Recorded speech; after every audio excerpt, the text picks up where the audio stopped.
Bismillahirrahmanirrahim. Assalamualaikum warahmatullahi wabarakatuh.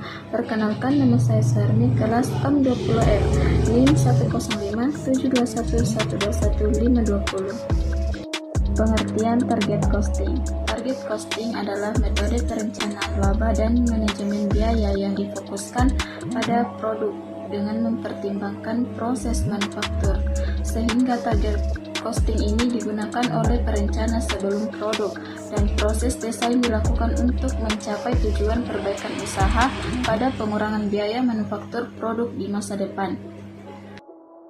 Tujuan target costing adalah untuk merancang biaya produk pada tahap perencanaan daripada mencoba mengurangi biaya selama tahap manufaktur. Target costing merupakan contoh relevan yang dapat digunakan untuk tujuan strategi dan betapa pentingnya bagi perusahaan untuk mempunyai sistem yang mempertimbangkan pengukuran kinerja sepanjang value chain secara keseluruhan. Konsep quality costing menurut Garrison menjelaskan bahwa produk yang memenuhi atau melebihi spesifikasi desain serta bebas dari cacat yang mungkin mempengaruhi penampilan atau mengurangi kinerja disebut sebagai produk yang memiliki kualitas kesesuaian yang tinggi. Alasan menggunakan target costing. Banyak perusahaan yang hanya mampu sedikit kontrol atas harga, pasar, penawaran, dan permintaan, benar-benar menentukan harga, dan perusahaan yang tidak mau berusaha mengetahui hal ini akan berbahaya. Karena itu, antisipasi dari harga pasar dilakukan dengan menggunakan target costing.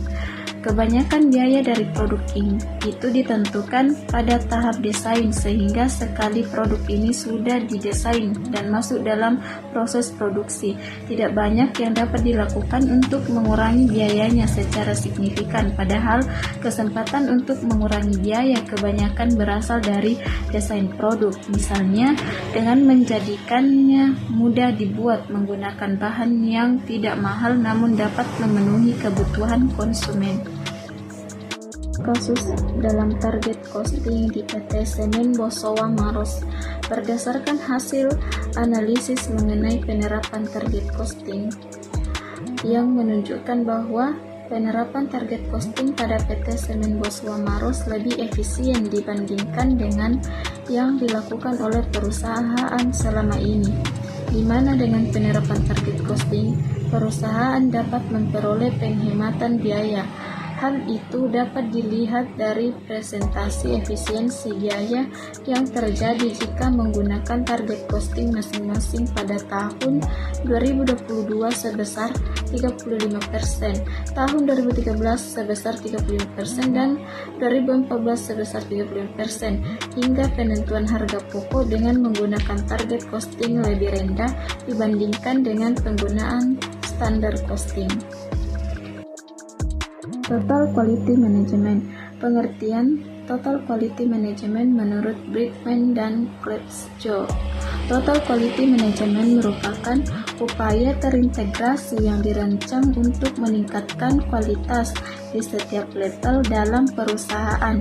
Total Quality Management mengimplementasikan suatu usaha berjalan yang terintegrasi dan berkelanjutan atau terus-menerus untuk meningkatkan kualitas dan kepuasan pelanggan melalui organisasi secara keseluruhan, di mana komitmen manajemen merupakan dasar yang penting bagi keberhasilan ilmu, nilai fundamental yang membentuk TQM yang digambarkan oleh Brickman dan Klebsjo sebagai landasan. Konsep Total Quality Management.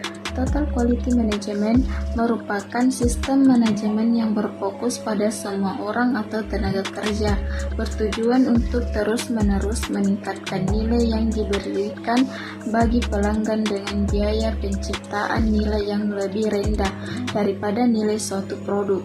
Konsep Total Quality Management ini memerlukan komitmen semua anggota organisasi terhadap perbaikan seluruh aspek manajemen organisasi.